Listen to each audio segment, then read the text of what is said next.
कार्यक्रम संवादवाणीमा हार्दिक स्वागत छ। म सुरेश आचार्य। युगवाणी मिडिया नेटवर्कको यो कार्यक्रममा हामी समसामयिक राजनीतिक, आर्थिक तथा सामाजिक विषयवस्तुमा केन्द्रित रहेर संवाद गर्छौं। काठमाडौँमा रेडियो उपत्यका 87.6 मेगाहर्जबाट सोमबारदेखि शुक्रबारसम्म बिहान 6:30 बजे हप्तामा 5 पटक यो कार्यक्रम प्रसारण हुन्छ। यो कार्यक्रम रेडियो फ्रिक्वेन्सीका साथै रेडियो उपत्यकाको फेसबुक पेज लगअन गरेर वा युट्युब भिजिट गरेर पनि हामीलाई एकसाथ सुन्न र हेर्न सक्नुहुन्छ। नेपाली कांग्रेसका सभापति शेरबहादुर देउवाले भदौमा महाधिवेशन सम्पन्न गर्ने प्रतिबद्धता व्यक्त गर्नुभएको छ।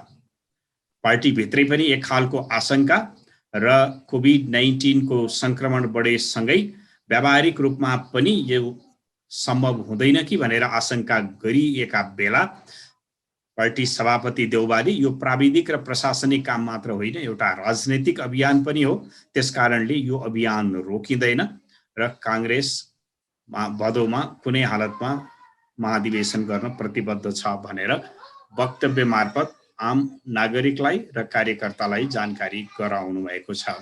कांग्रेसका लागि एउटा संवैधानिक बाध्यता पनि छ। भदौ 19 गते भित्र कांग्रेसले आफ्नो महाधिवेशन गरिसक्नु पर्नेछ, किनभने विधान अनुसारको 1 वर्ष थप गरेपछिको पनि थप 6 महिना दिएको संविधानको व्यवस्था अनुसार भदौ 19 मा समय सकिँदैछ।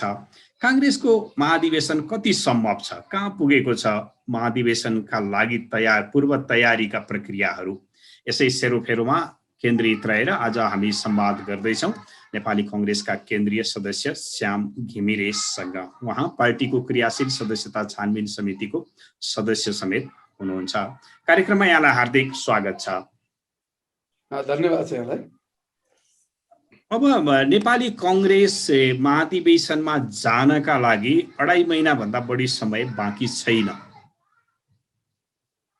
अब यो बीचमा क्रियाशील सदस्यको विवाद पनि अहिलेसम्म टुङ्गो लागेको छैन। तपाई आफै क्रियाशील सदस्यता छानबिन समितिको सदस्य पनि हुनुहुन्छ। अब कसरी प्रक्रियालाई अगाडि बढाउनुहुन्छ र सभापतिको प्रतिबद्धता अनुसार यसलाई कार्यान्वयनमा जानुहुन्छ? अब एउटा कुरा के छ भने तपाईलाई नेपाली कांग्रेसको महाधिवेशन गर्ने कुराको प्रस्थान बिन्दु भनेको क्रियाशील सदस्यताको निर्धारण र त्यसको सूची तयारी गर्ने काम नै हो। र त्यो सूची तयार नभइकन हामी महाधिवेशनको प्रक्रियामा प्रवेशै गर्न सक्दैनौँ, त्यो सत्य हो। र त्यो कुरा अलिकति ढिलो भयो। यो सूची अलि अगाडि नै तयार हुनु पर्थ्यो, यो अलिकति ढिलो भयो। यो ढिलो हुनुको प्रमुख कारण चाहिँ के भयो भने हाम्रो 72 सालको संविधान जारी भएपछि सम्पूर्ण राज्य पुनर्संरचना हुने क्रममा थियो। राज्य पुनर्संरचनाहरू भए, राज्य पुनर्संरचना भएपछि निर्वाचनहरू आए र त्यसपछि राज्य पुनर्संरचना अनुसार पार्टीका संरचनाहरूलाई पनि पुनर्संरचना गर्नुपर्ने हाम्रो आवश्यकता थियो। र त्यो अनुसार हामीले चाहिँ के छ भने त्यो कामलाई अगाडि बढाउँदै जाँदा यो तपाईलाई चाहिँ के छ भने राज्य पुनर्संरचना अनुसार पार्टीका संरचनाहरूको पुनर्संरचनामै ढिलाइ भयो। अहिले पनि 4-5 वटा जिल्लाको पुनर्संरचनाको काम सकिएको छैन। र त्यो कुराले गर्दाखेरि हाम्रो सदस्यता वितरण प्रक्रिया पनि प्रभावित भयो। त्यसैले यो ढिलो भयो। कसैको नियतले, कसैले जानी बुझिकन कुनै कारणले ढिलो गराउन खोजेको पनि होइन। र त्यो गर्दा गर्दै ढिलो भयो र छानबिन समिति पनि अलिकति पछि नै बन्यो। हाम्रो यो फागुनको 6 गते 5 र 6 गते बसेको केन्द्रीय समितिको बैठकले हाम्रो समिति बन्यो र त्यसपछि हामीले आफ्नो काम सुरुवात गर्यौं र अहिलेसम्म हामीले लगभग 8 लाख सदस्यहरू इन्ट्री हाम्रो वेबसाइटमा इन्ट्री पनि भइसकेका छन्। हामीले नयाँ प्रणालीबाट संस्थाहरूको चाहिँ इन्ट्री गर्ने कुरा पनि हामीले ल्यायौं यसपालि। यो पहिला हाम्रो जुन म्यानुअली गर्ने, हातले गर्ने जुन कुरा थियो, जम्मै फर्मको पोकै बोकेर दार्चुलादेखि बैतडीदेखि काठमाडौँमा ल्याउनु पर्ने, ताप्लेजुङदेखि बोकेर ल्याउनु पर्ने हाम्रो त्यो प्रणालीलाई हामीले रोकेर चाहिँ के छ भने उही बसेर इन्ट्री गर्न पाउने व्यवस्था हामीले चाहिँ त्यो अवलम्बन गर्यौं।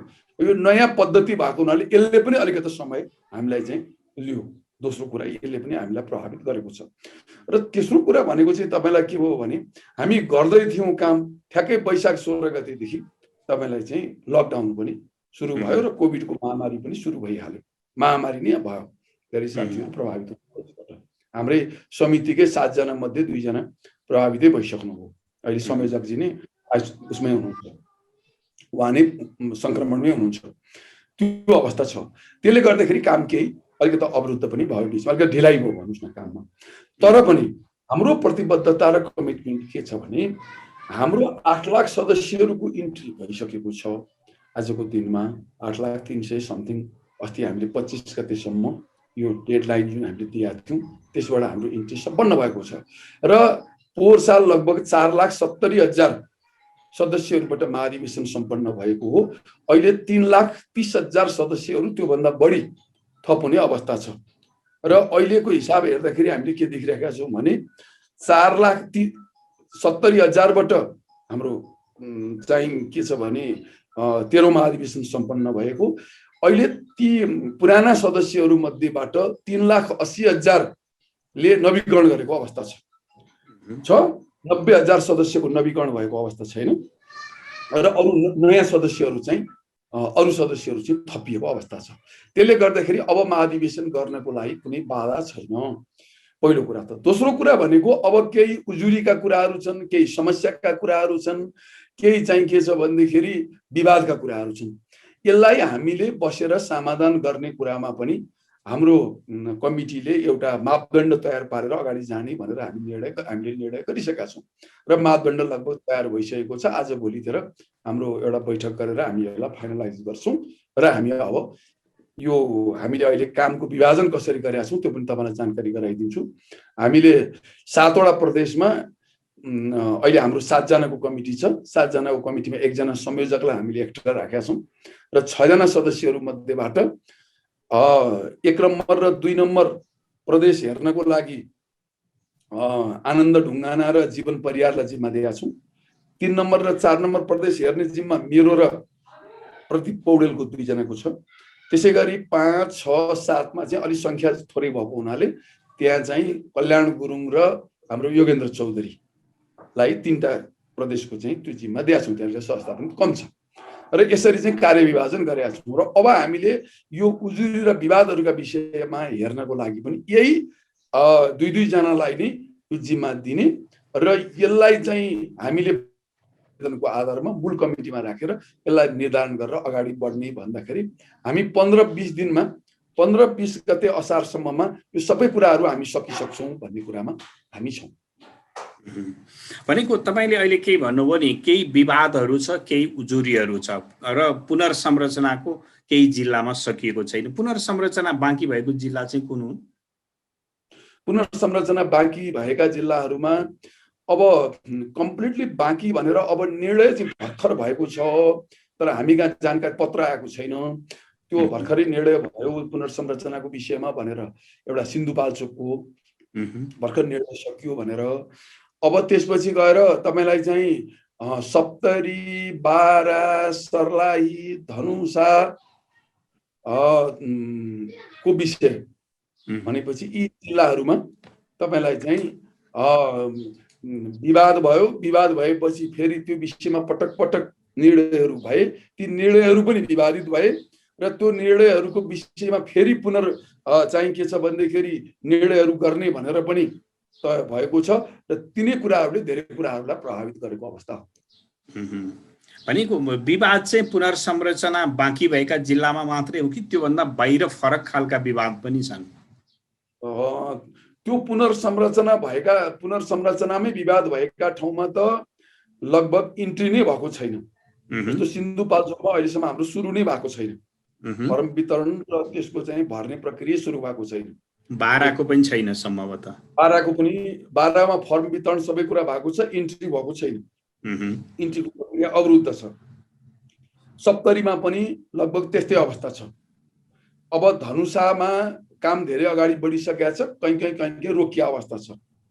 तपाईलाई चाहिँ सर्लाहीमा पनि धेरै काम भइसकेको छ, अलिअलि कामहरू रोकिएको अवस्था छ। यस्तै अवस्थाहरूमा कहीँ समस्याहरू छन्। तर योदेखि बाहेकका जिल्लाहरूमा पनि समस्याहरू छन् हैन। कसैमा अब हामीले पाएनौँ भन्ने छ, कतिमा चाहिँ विविध खालका तपाईलाई चाहिँ के छ भने कतै हामीलाई अन्याय पर्यो भन्ने छ। हाम्रो अलिकति न्यायिक प्रकृतिको चाहिँ के छ भने पार्टीभित्रको एउटा न्यायिक प्रकृतिको यो संस्था पनि हो, यो समिति पनि हो। यसले चाहिँ कसैको उजुरी न्यायिक ढङ्गले हेरिदिने, त्यो उजुरीहरूलाई सुनिदिने र कसैलाई अन्याय परेको छ, कसै कुनै समितिमाथि अन्याय परेको छ, मातहतका कमिटीहरूमाथि अन्याय भएको छ, कुनै व्यक्तिमाथि अन्याय भएको छ भने त्यसलाई हेरेर त्यसको निर्धारण गरिदिने जिम्मेवारी पनि हाम्रै हो। जस्तो पार्टी सभापतिले के भन्नुभयो भने जुन महाधिवेशनको सन्दर्भ छ उहाँले चाहिँ अलिकति चित्त दुखाएर हिजो स्टेटमेन्ट दिनुभएको छ कि यो महाधिवेशनकोलाई विवादको विषय बनाउने कोसिस भयो। यो विवाद चाहिँ यस्ता समस्याका कारण मात्रै विवाद हो कि यसको अर्को पाटो पनि छ जुन कारण महाधिवेशन हुँदैन, गराउँदैन भन्ने खालको विषयहरू आए? होइन, यो यसको विषयमा यस्तो छ हजुरलाई, कुरा के भयो भने यो सभापतिको या कुनै व्यक्तिको कुनै पदाधिकारीको इन्टेन्सनबाट महाधिवेशन ढिलो भएको होइन। कार्यकारणले, मैले अघि नै भनिसकेँ, कार्यकारणले गर्दै जाँदाखेरि यो ढिलो भएको हो। यो सबैको आँखाको अगाडि छ। हामी कम्तीमा पार्टीका नेता कार्यकर्ताहरूको नजरबाट यो छिपेको कुरा होइन। अरू आम जनतालाई, पब्लिकलाई यो कुराहरू थाहा नहुन सक्छ, तर हाम्रो नेता कार्यकर्तालाई त यो सबै परिस्थितिहरूबाट त हामी जानकार छौँ नि। सभापतिले यो चाहिँ चाहेर चाहिँ के छ भने ढिलो गरेको त होइन, तर कतिपय हाम्रै नेताहरूबाट, हाम्रै साथीहरूबाट अभिव्यक्ति के आउन सुरु भयो भने स्वभाव र आशंका पनि अभिव्यक्त हुन सुरु भयो कि सभापतिले नियतवश नचाहेर अधिवेशन गराउन नचाहेको हो कि, अर्थात् नियतवश सभापति अधिवेशन गराउन खोजिरहनु भएको छैन कि भन्ने कुराको आशंकाका अभिव्यक्तिहरू आउन थाले र यसले पब्लिकलाई र आम कार्यकर्तामा अन्यल र भ्रम सिर्जना गर्ने हो र त्यसलाई चिर्न आवश्यक सम्झेर सभापतिजीले यो वक्तव्य निकाल्नु भएको हो जस्तो मलाई लाग्छ। जस्तो कोही सभापतिलाई पनि बाध्य के हो भने उहाँले बारम्बार म अधिवेशन गराउन प्रतिबद्ध छु, हामीसँगै भेटघाटमा पनि उहाँले पटक पटक भन्नुहुन्थ्यो। मलाई अरूले त भन्लान्, अरूले त सभापतिले गराएन भन्ने ठाउँ होला, मैले कसलाई भनौँ? त्यस कारणले गर्दाखेरि तिमीहरूले मलाई सहयोग गर्नु पर्यो, तिमीहरूले मलाई समयमा काम सम्पन्न गरिदिनु पर्यो र म चाहिँ यसलाई महाधिवेशन गराउनमा म चाहिँ कमिटेड छु, प्रतिबद्ध छु। म महाधिवेशन कुनै पनि अवस्थामा गराउनु पर्ने यो संवैधानिक बाध्यता हो र यो बाध्यतालाई म चाहिँ पालन गर्छु र पार्टीको एउटा उत्सव पनि हो र यो उत्सवलाई चाहिँ त्यही ढङ्गले बुझिदिन म सबैलाई आग्रह गर्छु भनेर उहाँले पटक पटक हामीलाई बोलाएर पनि भन्नुभएको छ र त्यो कुरा मैले नेताहरूलाई पनि भनेको छु भन्नुहुन्छ उहाँ। मैले नेताहरूलाई पनि स्वयं भनेको छु। त्यति मैले भन्दै मेरो त्यो प्रतिबद्धताका बावजुद पनि मैमाथि किन शङ्का गरिन्छ भन्ने उहाँको चित्त दुखाइ पनि त्यो ढङ्गको होला। जस्तो बाहिर समाचार आउँदै गर्दाखेरि, नागरिक माझ समाचार पुग्दै गर्दा चाहिँ पार्टीभित्र महाधिवेशन कोही चाहने र कोही नचाहने जस्तो विषय कसरी आउँछ? के कारण छ त्यो? अलिकता हेर्नुहोस्, पार्टीभित्रैबाट त्यो भ्रम सिर्जना गर्ने कोसिस पनि भयो होइन। त्यो नहुनु पर्थ्यो, दुर्भाग्य हो। त्यो हामीले त्यो सबैले बुझेका छौँ। मैले अघि पनि भने आम पिपुलले यो कुरा नबुझ्न सक्छ, किन महाधिवेशन ढिलो भयो, किन समयमा नगराएको होला, समय हुँदै किन चुप लागेर बस्यो होला यिनीहरू भनेर चाहिँ भन्ने आशंका गर्नु स्वाभाविक हो। तर कुरा के छ भने पार्टीभित्रका समस्याहरू के भए त अहिलेसम्म हामीले तपाईँलाई राज्य पुनर्संरचना अनुसारको पार्टीको संरचनालाई नै पुरा गर्न नसकेका, अहिले त्यसको निर्धारण नै नगरिदिएको 5-6वटा जिल्ला भइसक्छन् आजको दिनमा पनि। भनेपछि त्यसको निर्क्युल गर्न नसकेको त केन्द्रीय समितिले हो नि त। त्यो शेरबहादुर देउपाले त एउटा अमुक नेताले मात्रै त होइन, पार्टी सभापतिले मात्रै त होइन। भनेपछि त्यो कसैलाई दोष लगाउनु भन्दा पनि समग्र हाम्रो पार्टीको सिस्टम पद्धति अर्थात् हाम्रो काम गर्ने तपाईँलाई स्टाइल नै भन्नुहोस्, दोषी भए हामी सबैजना छौँ। सभापतिको जिम्मामा बढी पर्ला, हाम्रो जिम्मामा थोरै पर्ला, हाम्रो समग्र चाहिँ हाम्रा क्रियाकलापहरू नै दोषी होलान्। र त्यो कुराहरू बुझ्दा बुझ्दै नेताहरूबाट यस्ता खालका अभिव्यक्ति आएर यो भ्रमलाई चाहिँ सबैले चिर्नु पर्नेमा कसैले अभिव्यक्त गरिहाल्यो क्वेसन गर्यो भने पनि यो कुरा होइन है भनेर जसरी मैले अहिले तपाईहरुलाई बुझाउने कोसिस गरेँ त्यो बुझाउने कोसिस गर्नु पर्नेमा त्यो कुरालाई अझ बढावा दिएर चाहिँ के छ भने साँच्चै सभापतिले गर्न नचाहेको हो कि भन्ने जस्तो गरी हैन कहिले चाहिँ सभापतिलाई दबाब दिने कुराहरू कहिले चाहिँ जिल्ला सभापतिहरूद्वारा चाहिँ ज्ञापन पत्र बुझाउने महाधिवेशन छिटो गर्नको लागि भनेर गर्ने हैन जस्ता कुराहरू आउँदाखेरि सभापतिलाई चित्त दुखेको र कुराहरू हुन् भन्ने मलाई लाग्छ उहाँले हामीसँग पनि त्यही अभिव्यक्त गर्नुभएको छ जस्तो अब साँच्चै महाधिवेशन दुई अढाई महिना भित्र गराउने हो भने तपाईहरुले पूर्व निर्धारित शेड्युल त प्रभावित हुने भइसक्यो तपाईहरुको वडा तहको पालिका तहको निर्वाचन त अब त्यो तिथिमा सम्भव छैन किनभने क्रियाशील सदस्यता नै टुङ्गिएको छैन अब तपाईले जुन क्रियाशील सदस्यता विवादका लागि मापदण्ड बनाएर काम गर्छौं भनिराख्नु भएको छ एउटा क्रियाशील सदस्यताको अपेक्षा राखिरहेको कार्यकर्ताले कहिले टुङ्गिन्छ भनेर आशा गर्ने एउटा कुरा छ यो विषयमा तपाईलाई मैले एकदमै तपाईले ढुक्क भएर तपाईहरुले यो कुराहरू अभिव्यक्त गर्दा हुन्छ सञ्चार माध्यममा यो कुराहरुलाई तपाईले ल्याउनुस् भनेर म आग्रह पनि गर्छु हामी कुनै पनि हालतमा असार भित्रमा सभापतिलाई यो अन्तिम सूची हामी जिम्मा लगाउँछौं हामी जस्तो सुकै खराब परिस्थिति भयो भने पनि हामी यो भन्दा पछि लाने पक्षमा अब छैनौं र हामीलाई के लाग्छ भने असारको हामीले पहिला तोकेको असार 5 गते वडा अधिवेशन र 7 गते पालिका अधिवेशन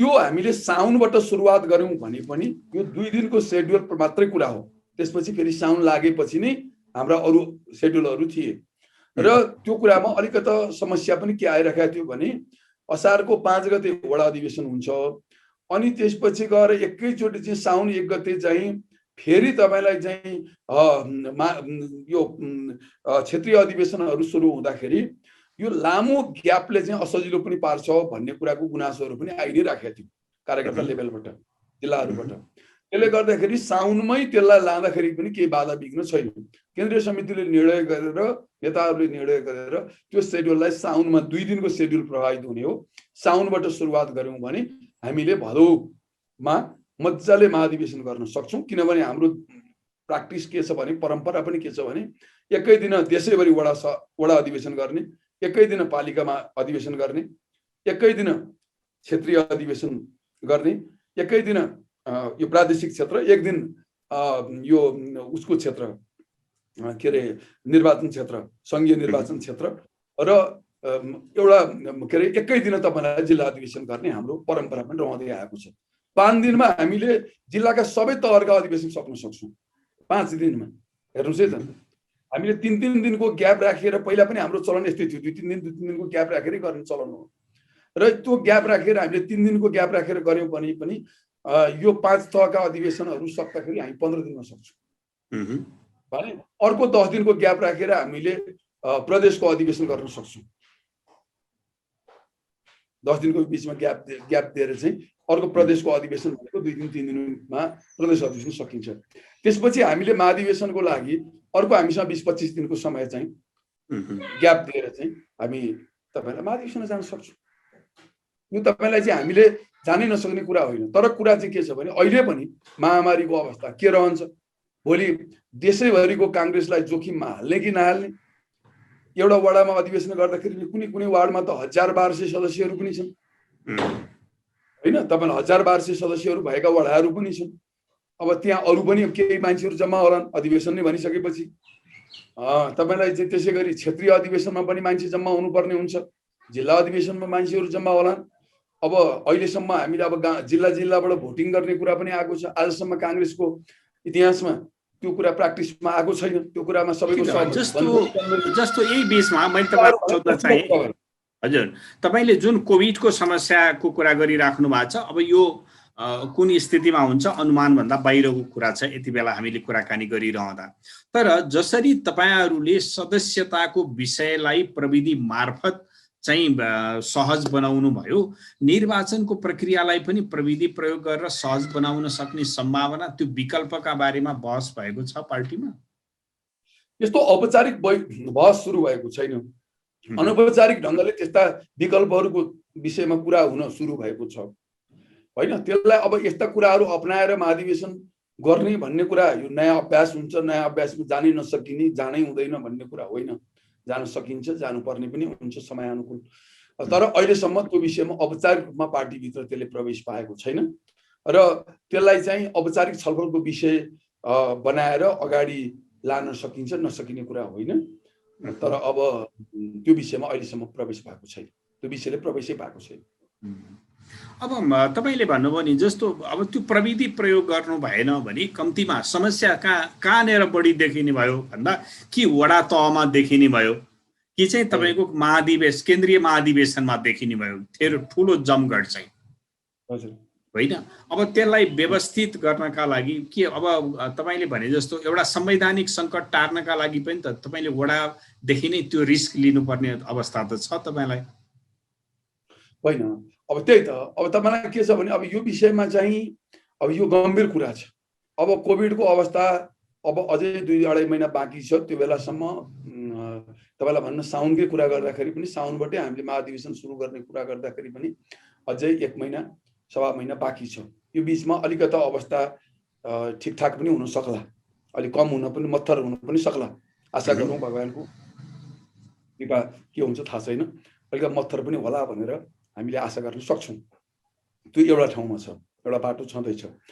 अब हुँदै भएन अवस्था चाहिँ के छ भने झन्झटिल भएर गयो, अर्थात् चाहिँ यही अवस्था रहिराख्यो भनेर के गर्ने भन्ने कुरामा त एउटा पार्टीभित्र पनि एउटा निर्णय गर्नुपर्ने होला। अब आम देशभरिकै काङ्ग्रेसलाई जोखिममा हाल्ने कि नहाल्ने, अर्थात् त्यसले प्रभाव गर्ने म्यासेज कस्तो हुन्छ समाजमा होइन। अरूलाई चाहिँ लकडाउन गरेर चाहिँ 2 जना मान्छे हिँड्न पनि नदिने, मर्निङ वाक गर्न पनि जान नदिने, दोकान सोकान पसल सबै बन्द गरेर राख्ने, अनि आफ्नो चाहिँ हजारौंको संख्यामा जम्मा भएर आफ्नो अधिवेशनहरू सम्पन्न गर्ने भन्ने कुरा कति जायज होला। र कानुनी संवैधानिक कुरा पनि तपाईलाई चाहिँ के छ भने सर्वोच्च अदालतले पनि योभन्दा अगाडि पनि तपाईलाई चाहिँ लकडाउनको पिरियडलाई शून्य समय मान्ने भनेर पनि भनेको अवस्था हो। भनेपछि राज्य चाहिँ तपाईलाई सबै कुरा बन्द गरेर बस्ने होइन, तपाईलाई चाहिँ सबै कुराहरू अदालतदेखि लिएर सबै कुराहरू बन्द हुने। तर काङ्ग्रेस कुनै पनि अब एउटा काङ्ग्रेसको अधिवेशन मात्रै तैँले किन समयमा गरिनस् भनेर भन्ने कुरा त त्यो पनि नआउला, त्यसको पनि त विकल्प त निस्केला नि त। जम्मैलाई मारिदेऊ, जम्मैलाई जोखिममा राख, काङ्ग्रेसका चाहिँ 8 लाख सदस्यलाई नि जोखिममा पार भन्ने कुरा त तपाईलाई कति त्यो फेरि न्यायसङ्गत होला, उपयुक्त होला भन्ने कुरा पनि होला। तर कुरा चाहिँ के छ भने सम्भव भएसम्म महाधिवेशन गराउनु पर्ने बाध्यता मात्रै होइन, यो एउटा चाहिँ के छ भने पार्टीको एउटा जीवन पद्धति पनि हो र त्यो जीवन पद्धतिलाई भरिसके अवरुद्ध हुन नदिनु हामी सबैको धर्म र कर्तव्य पनि। तपाईले त्यसो भनिरहँदा अब कोभिडको अवस्थामा खासै परिवर्तन आएन र निषेधाज्ञाको स्थिति कायम रह्यो भने चाहिँ काङ्ग्रेसले जति प्रयास गर्दा पनि यो सम्भव चाहिँ छैन। अब हेर्नुस् न, अब परिस्थिति काबुभन्दा बाहिर गयो भने के गर्ने भन्ने कुरा त प्राकृतिक प्रकोपहरूदेखि त प्राकृतिक प्रकोपै हो महामारी भनेको त। र काबुभन्दा बाहिरको परिस्थिति हो र काबुभन्दा बाहिरको मानवीय काबुभन्दा बाहिर गएको परिस्थितिमा त तपाईँ के गर्न सक्नुहुन्छ भनेपछि त्यो बेला त तपाईँले कानुनी व्याख्या संवैधानिक व्याख्याहरू पनि त बदलिन्छन्। जस्तो भने न गत वर्ष नै तपाईँलाई चाहिँ लकडाउनको पिरियड र त्यो पिरियडलाई शून्य समय भनेर अदालतले व्याख्या गरेको छ भनेपछि त तपाईलाई यो त त्यसलाई त त्यो पनि मानेर अगाडि जानुपर्ने हुनसक्छ। अब सबै जम्मै चाहिँ 8 लाख सदस्यहरूलाई नै प्रभावित हुने गरी संक्रमणको जोखिममा राखेर अधिवेशन चाहिँ तैँले गराउनै पर्छ भनेर कुनै पनि संवैधानिक अङ्गले, निकायले अर्थात् पार्टीले पनि भन्न कति जायज हुन्छ र त्यसले फेरि आम सोसाइटीमा पार्ने प्रभाव के हो होइन। एकातिर हामी जनताको स्वास्थ्यको कामना गर्छौँ, कुरा गर्दैछौँ। प्रश्न 8 लाखको मात्रै आउँदैन नि, 8 लाखको परिवारको प्रश्न आउँछ नि। त्यसको परिवारका पनि आउलान्। त्यसपछि गएर हामीले प्रभाव गर्ने म्यासेज फेरि के हो, सन्देश दिन खोजे सन्देश के हो। अब आम जनतालाई हामी अरूलाई चाहिँ तिमीले यसो नगर भन्ने, अनि हामी चाहिँ हजारौंको संख्यामा एक ठाउँमा जम्मा भएर अधिवेशन गराउने नाउँमा चाहिँ हामी सम्पूर्ण प्रक्रियालाई तोडिदिन थाल्यौँ भनेदेखि त त्यसले त सन्देश पनि त त्यही जाला नि त समाजमा, त्यो पनि त राम्रो कुरा नहोला।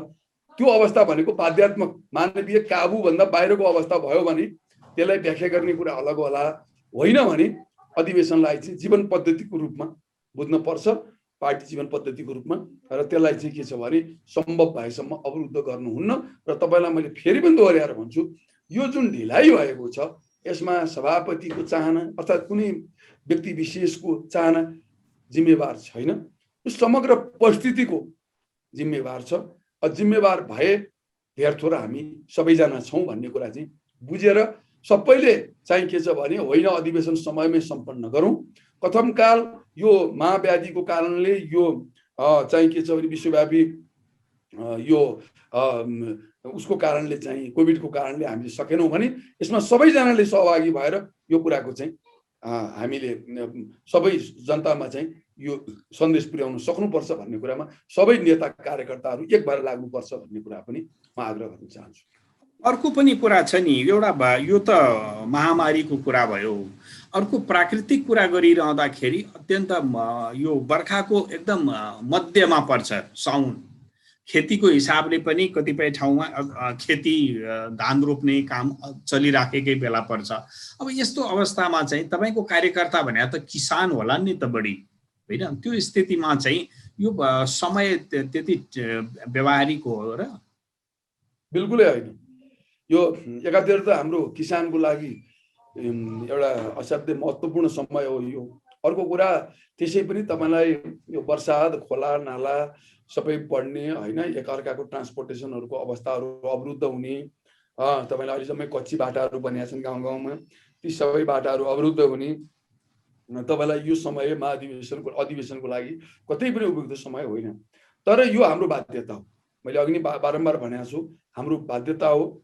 एउटा त पार्टी जीवन पद्धतिलाई जोगाउनको लागि चाहिँ हामीले यो काम गर्नुपर्ने हाम्रो आवश्यकता हो, र अर्कोतर्फ हामीलाई संवैधानिक बाध्यता छ, पार्टीको वैधानिक बाध्यता छ, र यो बाध्यता र यो धर्मलाई पालन गर्न पनि हामीले यो गर्नुपर्ने अवस्था हो। यसलाई हिउँदैमा गर्न पाए राम्रो हुने त हो, तर हामीसँग बाध्यात्मक अवस्था छ। तर अब महामारी नै बढ्यो भन्दाखेरि त त्यसको विकल्प पनि खोज्नु पर्ला।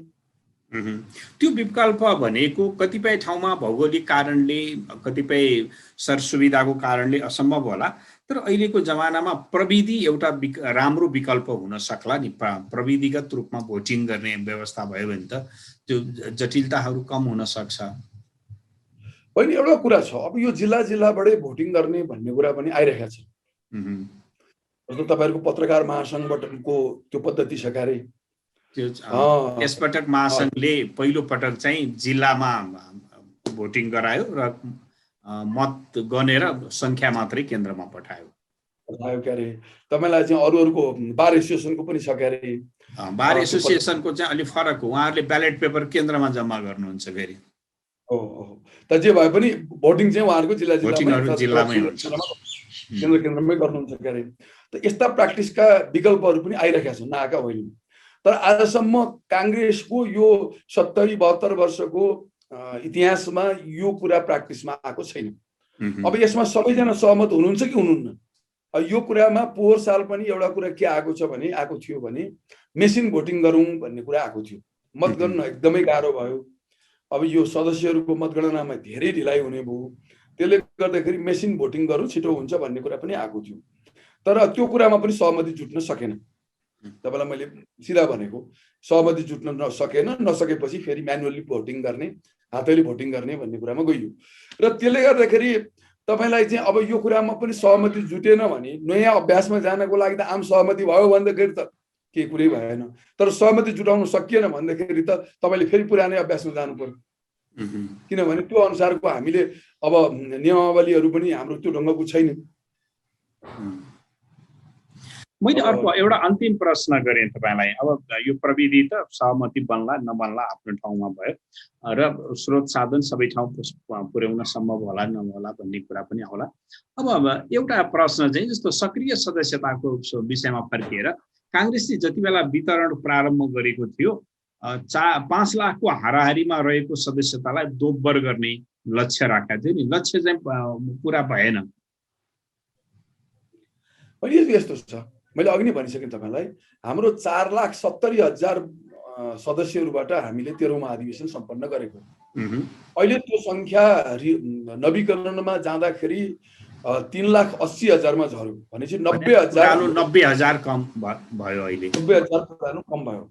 अब अहिले तपाईलाई जम्मा 8,03,000 सदस्य नयाँ र पुरानो गरी तपाईलाई चाहिँ इन्ट्री भएको छ। त्यो भनेको अर्थ के भयो भने 1,20,000 सदस्य तपाईलाई चाहिँ के अरे 4,20,000 सदस्यहरू नयाँ थपिएका छन्। 4,20,000 सदस्यहरू नयाँ थपिएका छन्। हाम्रो लक्ष्य थियो लगभग तपाईलाई चाहिँ हामीले 5 लाख नयाँ बनाउने, नयाँ सदस्य पनि 9,70,000 के हाराहारीमा होला त 9.5 के अरे 4.5 लाखको हाराहारीमा होलान् भन्ने हाम्रो लक्ष्य थियो। 4.5 लाख थियो, 4.5 लाख हुँदाखेरि पनि 9 लाख पुग्लान् भन्ने हाम्रो थियो। तर के भयो भने यो रिनो पनि नवीकरण पनि कम भयो। हामीले सोचे भन्दा 470 बाट 380 मात्रै आएको छ भनेपछि 90,000 यही घट्यो।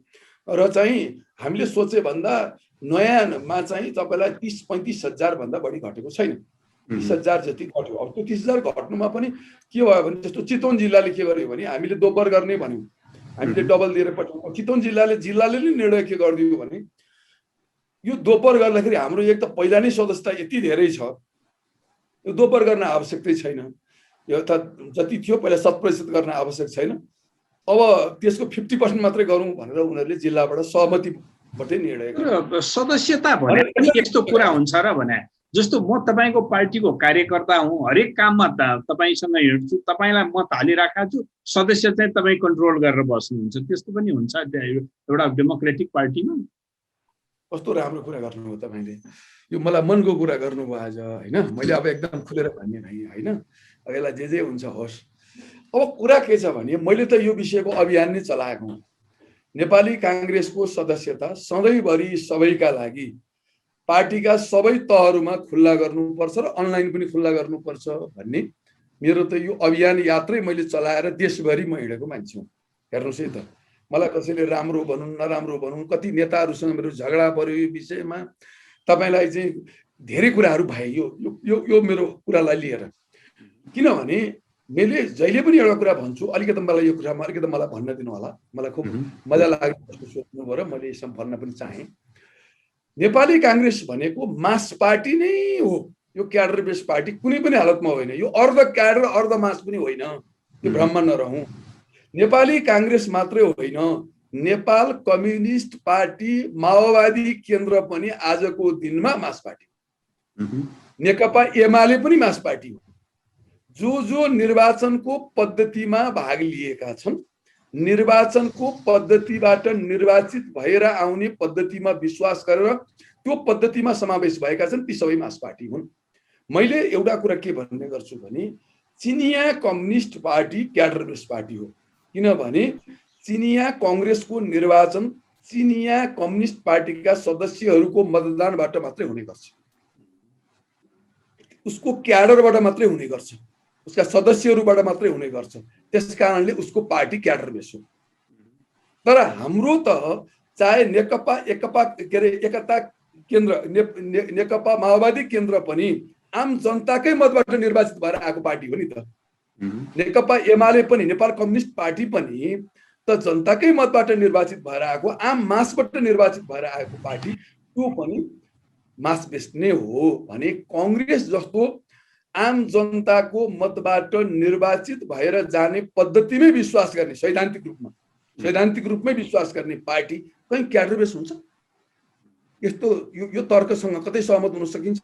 त्यसैले यो जसरी कांग्रेसलाई निर्वाचनको बेलामा आम जनतालाई मतदानको लागि अपिल गर्ने अधिकार छ, कांग्रेसलाई मत देऊ भनेर अपिल गर्ने अधिकार छ, त्यसै गरी आम जनताको पनि कांग्रेसको सदस्य बन्न पाउने उसको फन्डामेन्टल राइट हो, उसको आधारभूत अधिकार हो। र त्यो अधिकारबाट वञ्चित गर्न पाइन्न भन्ने यो चाहिँ के छ भने मेरो धारणा हो। र मैले यो कुरा बोकेर म देशका धेरै जिल्लाहरूमा पुगेको पनि छु।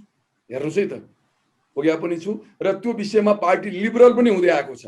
तपाईलाई म बताइदिइहालौँ, यसपालिको जुन हाम्रो के अरे तपाईलाई चाहिँ विधान संशोधन समितिले प्रारम्भिक मस्यौदा जुन ल्याएको थियो त्यो प्रारम्भिक मस्यौदामा यो मैले भनेकी कुरा थिए, बुझ्नुभयो नि, प्रारम्भिक मस्यौदामा।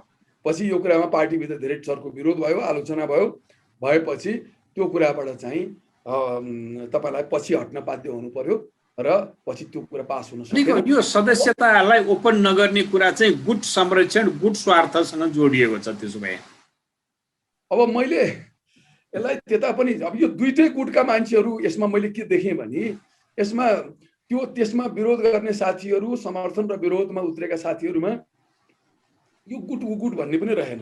दुवै गुटका साथीहरू त्यसमा चाहिँ रहनुभयो। धेरै साथीहरूले कुरो नबुझेर पनि विरोध गर्नुभयो, कुरो बुझाउन सकिएन हैन।